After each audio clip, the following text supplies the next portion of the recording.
Hi, this is Roxana Hannah sitting here with Todd Falcone.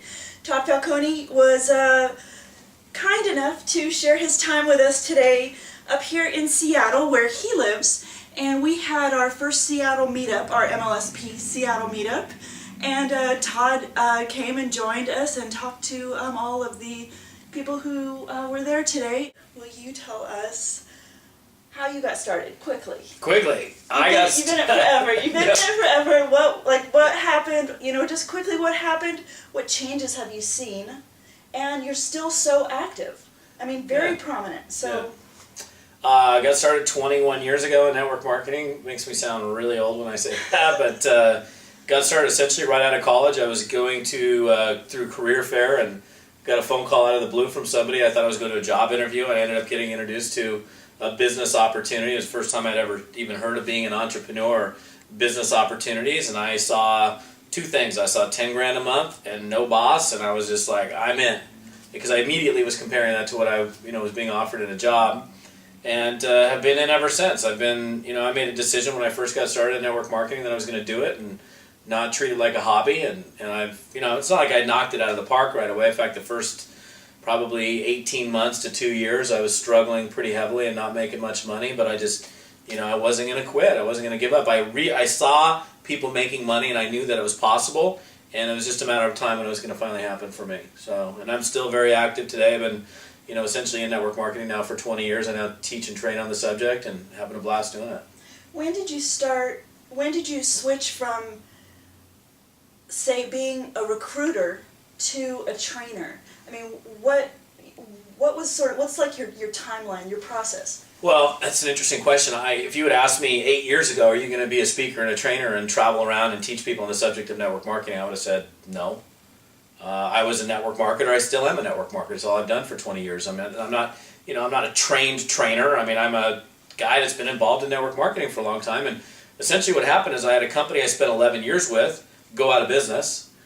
And we were, all the top leaders were like, well, what's next? What are we going to do? And there were 8 of us that moved into a new company. I started building that business. I was doing it part-time.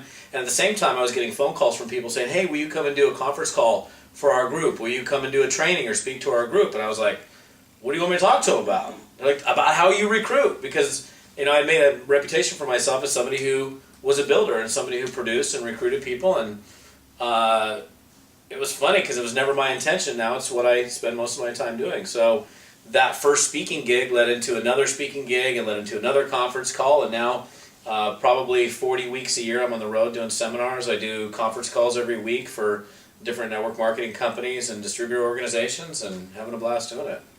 So, and just in case you don't know, Todd has a Monday night call that anyone is welcome to join. Mm-hmm. You want to go to toddfalcone.com and get those details. So for the audience, as you can see, I think you saw today, there are lots of really new people to internet marketing. For sure. Internet, it's only been around 15 years, pretty much. So everyone is really new, and that is one of the biggest fears that people have. So then when you couple an industry, network marketing, that's already kind of difficult for people, because not everyone is a natural entrepreneur. Yeah. And we're all conditioned to, work for the man. So then you couple that with internet marketing.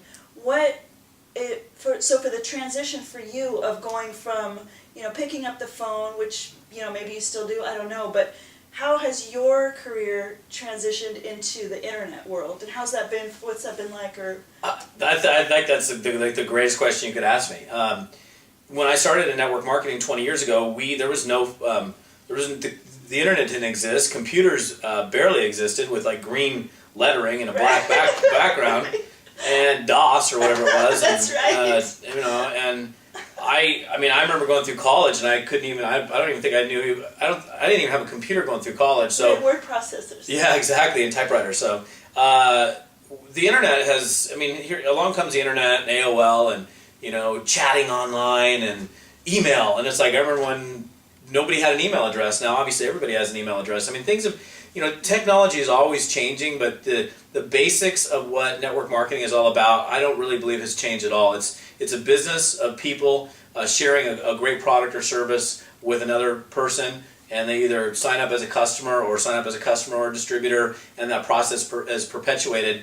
The internet for me is, I've embraced it wholeheartedly along the way. I remember, as soon as the internet came along and there was, autoresponders, you could buy leads and you could blast out to thousands of people, and then the term spam came along, and and marketing via that method was kind of gone. I mean, so I've been able to literally be in network marketing before the internet ever existed, to fax on demand technology, to conference calling, to now the internet and autoresponders, and then lead capture pages, and Google and AdWords and pay-per-click and all that stuff, blogging, I mean, social media, and those are all vehicles for communicating, for building relationships, for generating leads, and everything that's coming along, it's like, hey, cool, I'm going to grab onto it, I'm going to use it, and if it's something that makes sense for utilizing in my network marketing business, I'm all over it. So I think you need to have a blend. I think you can't forget the fact that network marketing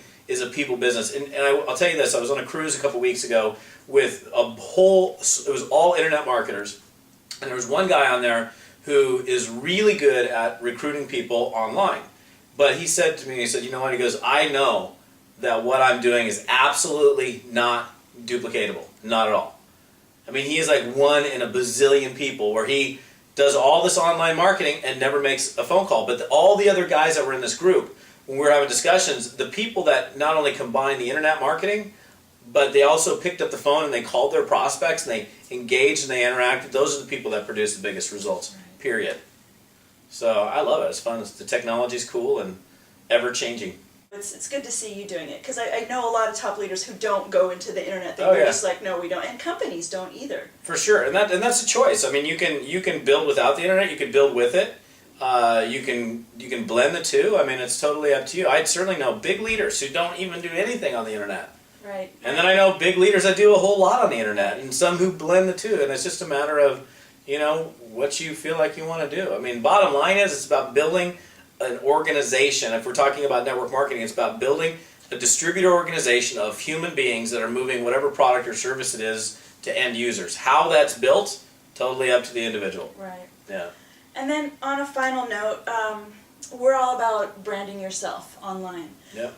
And you have a vibrant personality, so you're outgoing, so it's easy, But for people who are just getting started and they haven't done this kind of networking, even on a social level before, what can you tell them about creating your story, or identifying your story, or communicating your story? Because it seems like people really love to hear an individual's story.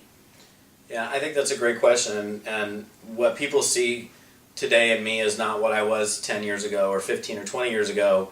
I've gone through a huge journey of growth and change, and when I started, I knew nothing about MLM. I knew nothing about entrepreneurship. I was brand new. I'm just, I say this on stage all the time, I'm just a dude. I'm just a regular guy who decided to get involved in network marketing a long time ago. Decided, okay, I'm not going to hobby this, I'm going to treat it seriously, I'm going to look at what the leaders are doing, what the people that are making money are doing, I'm going to duplicate that. And I struggled and I spun my wheels, but I just kept at it. And over time, it's kind of interesting, over time I ended up developing this reputation for myself and a name for myself, but I'm no different than anybody else. I've just been here for maybe a longer period of time, been committed to it for a longer period of time than other people, and everybody's unique and different. You got to create your own story. Yeah. You're going to use somebody else's story as you begin to grow your business, but as you grow your business, it's like, my story is this. I went from a stoner surfer guy at age 22 to multi-millionaire. So what's your story going to be? Everybody's story is different, and you get to create it along the way. I think it's a matter of making a commitment and a firm decision that you're going to do it, and then putting it into action and not quitting, staying at it. Awesome. Yeah. Did you hear that? This is where it's all coming from. So we're really happy that you're a part of this community. Thank you, Todd, for joining us today. Thank you, Roxana. We appreciate it.